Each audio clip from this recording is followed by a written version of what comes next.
What's going on, guys? It's Film Culture with Caleb, and today we're talking about the movie Solo Mio. But before we get into it, just a quick couple of announcements. I have some really cool video ideas coming out, and I'll be talking about them at the end of the video. So if you stay around and you want to hear your thoughts, and if you want to leave movie reviews that you want me to review in the comments, if I've seen them and if I can watch them, I will be reviewing them for you. There's a few caveats that I have that I can talk about at the end of the video as well. Anyway, so let's get into it. So Solo Mio. Again, two questions most people are going to ask right away is it a good film? And is it worth watching? So I think they're two different questions. You can kind of combine them, but I'll say Solo Mio is a good film. It's not a great film. So Solo Mio is a really funny rom-com, but it's a rom-com. So it can't be like Shawshank Redemption, Lord of the Rings level of great films. But it is a good film, and definitely I think you should watch it. You should go to the theater with your friends, family, girlfriend, boyfriend, wife, fiance, whatever. Watch this film together. I went and watched it alone solo, like Solo Mio. Went in solo. But I would bring friends, or so you can just hang out and laugh together, and you'll probably get a few more, the jokes will land, and you'll be able to laugh a lot more. I laughed quite a bit in this movie, but I felt like if I had gone and watched this with a family or with my two best friends, shout out Wooge and Blondo, I would have totally been cracking up the whole time. It was a really funny film, but some of it was probably lost on me. So, quick summary of the plot, and before I go any further, spoilers obviously ahead. This first 2 minutes you could say is just if you haven't seen it yet, that was my review. Really good. Go watch it with friends. Enjoy it. It's great. Spoilers ahead, obviously. So I was a little bit worried about watching Solo Mio because it was made or directed. It was owned by Angel Studios. So Angel Studios directed, obviously, David, King of Kings, and a few other really cringy movies like that. And I have to do a review of my David thoughts, but David was not a good film. It's probably my top 50 worst films I've watched. I do not like David. It's not a very good film. So I was walking into this not expecting very much from Angel Studios because of David. Turns out, though, it was actually really good. Surprisingly good. I'm very critical of movies because I like to do this, and I have to break down movies. So I really liked Solo Mio. So quick plot summary, and then we'll talk about characters and again, spoilers ahead. Kevin James' character, aka Matthew, from this movie is a art teacher that falls in love with a girl named Heather, and he proposes to her, and they want to get married in Rome. Day of the wedding comes, and she has left him at the altar and now is gone. Somewhere in Italy. She's not communicating with him. He goes into her room and finds the letter in the ring, and basically the letter says, "I'm sorry, I don't really love you. I don't know what else to do. I'm leaving you," basically. And this whole time, the whole entire movie, he's going to be trying to get her back. So he's texting her for the most part of the movie. He's texting her. He's trying to call her. He's very frantic. He wants to save the marriage. She won't answer. She's blocking him. She won't text. He loves her so much. He thinks she left the country. He gets on a plane. She's still in Italy. So he gets arrested to be taken off the plane and is set free, is let out. But still, the magnitude of stuff he's willing to do for her is a testament of what they're trying to show you with his character. He does truly love Heather. I think he does in the movie. Heather is gone, though, and now he wants to leave Italy. But the honeymoon package he purchased is not refundable.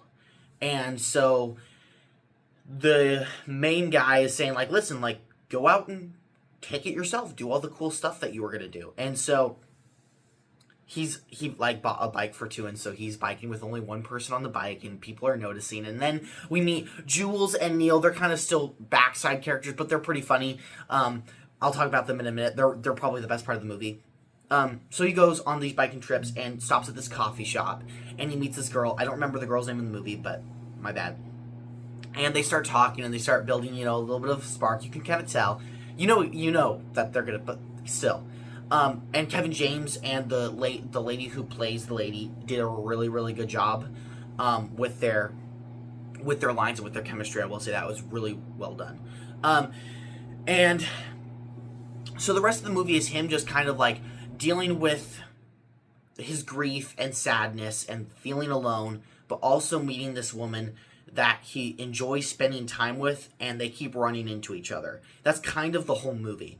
At a bar, they meet each other, and then he gets tipsy, and then goes back home, and then wakes up, and then they meet at at a party the next night, and she's up there dancing with them, and not knowing him after they had a talk, Jules and Neil are now really good friends with Michael, or Matt, I should say, or Kevin James in the movie. Well, not really good, but they basically forced their way into his friend group. And Jules invited her to the party to get them to talk more. So matchmaking, obviously, is happening in this film. After that, we get a bunch of, not, romantic scenes. Well, they are romantic, but, he takes her out, and they go look at paintings, and they go on a moped, or a little scooter, or no, bike ride. And he has a 2-day trip or 3-day trip to Tuscany, and he doesn't have anyone to go with him. So he asks her to go, and she's like, absolutely. Can we go to my family's house, though? And he's like, yeah. And so they end up going to her family's house, and her uncle is Bocelli, the guy who sings with Ed Sheeran, who was a little bit of an interesting, cameo in that film. So while at the mansion, they're walking out in the grapes, or olives, I don't remember which one they were, and he tells her that he was dumped at the altar, and he is no longer engaged, but he was engaged when they met. Or not anymore, but still. And so she's a little upset by the line, and so she runs back into the house, and he talks with Jules and Neil, and he decides the only way he can really, make her realize that he's prepared or ready. I don't know why he does it exactly. Again, any relationship people or married people or mom and dad, if you want to comment, what that means, then go ahead. But he decides to sing a duet with Bocelli, and it's really really good. I was even catching myself starting to sing, and I don't know Italian. I was just going along with him because he was really awesome. And this kind of shows her, because the whole movie she's pushing for him to paint for her and sing, and so this is kind of the point of the movie where she realizes oh yeah, he sung for me, I think it was a moment where she was I think he really does like me. I think that's when her eyes opened and realized. So still doesn't fit the situation, and so he wants to leave Italy again. And he goes and checks out.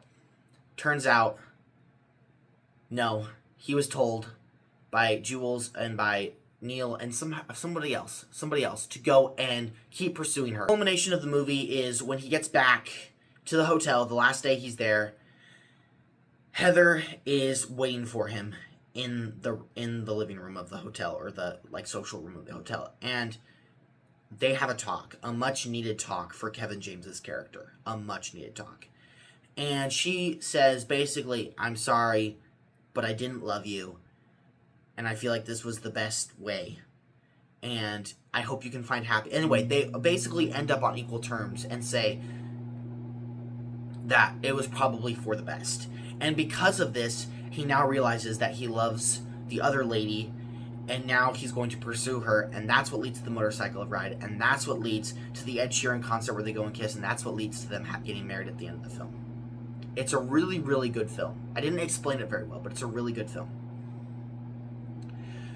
So, plot summary right there. That's just the end of it. So, characters. Neil and Jules are by far the best characters in this film.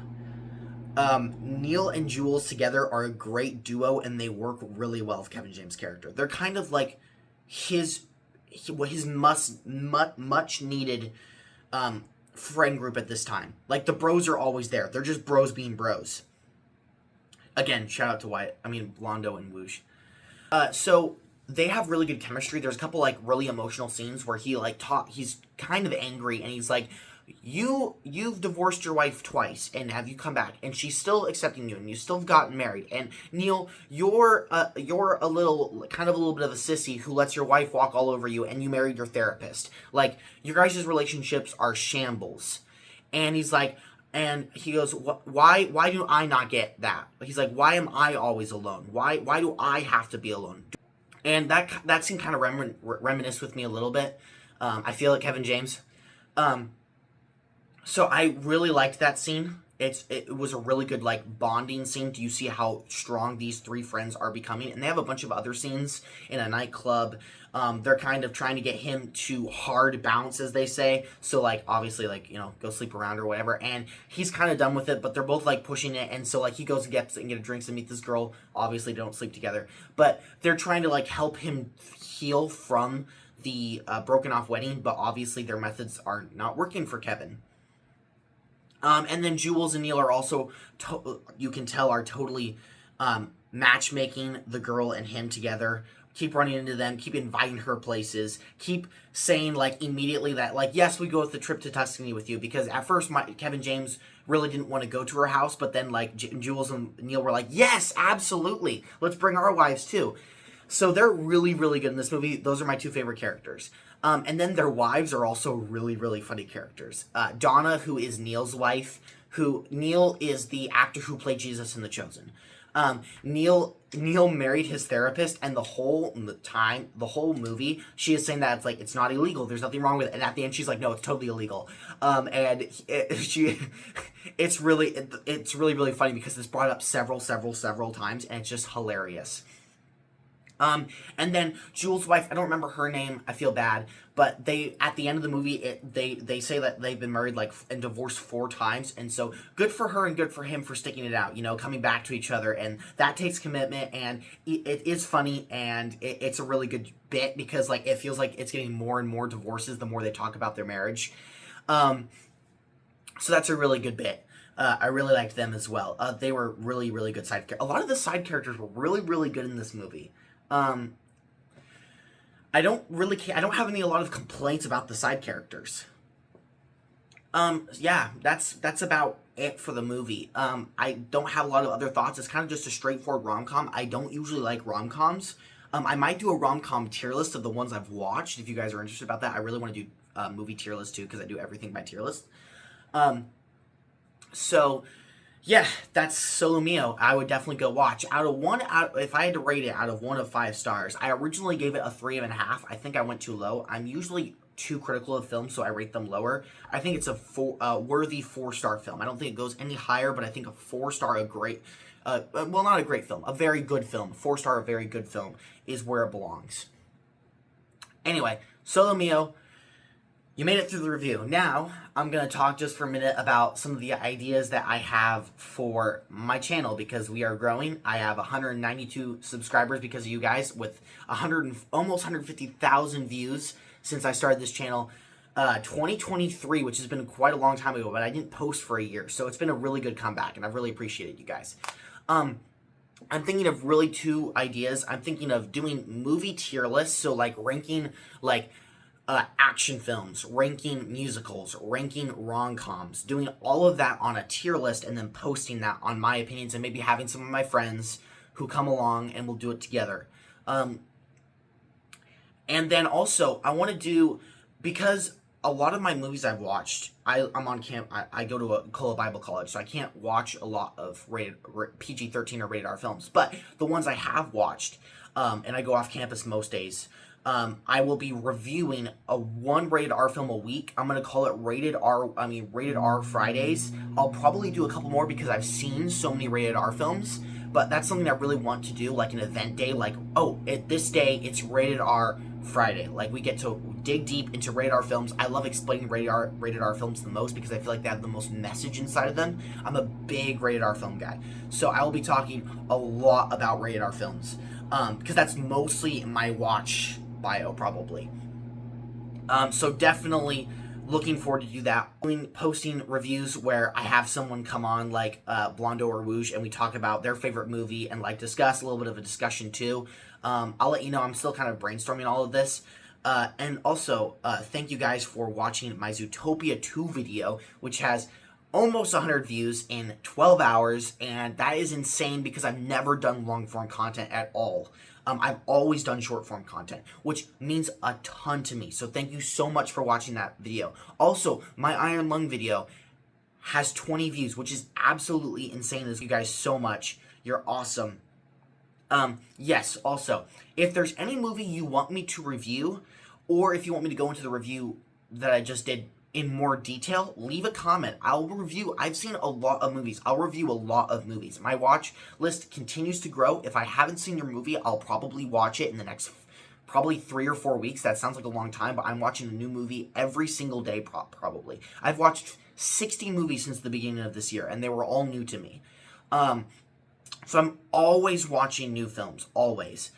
So if there's a movie that you want me to review, and it follows certain guidelines, and I'll let you know if I'll watch it or not, I will review that movie for you. Anyway, I've kept you guys long enough. You guys have been awesome. Thank you for watching Culture with Calum, and I'll talk to you later.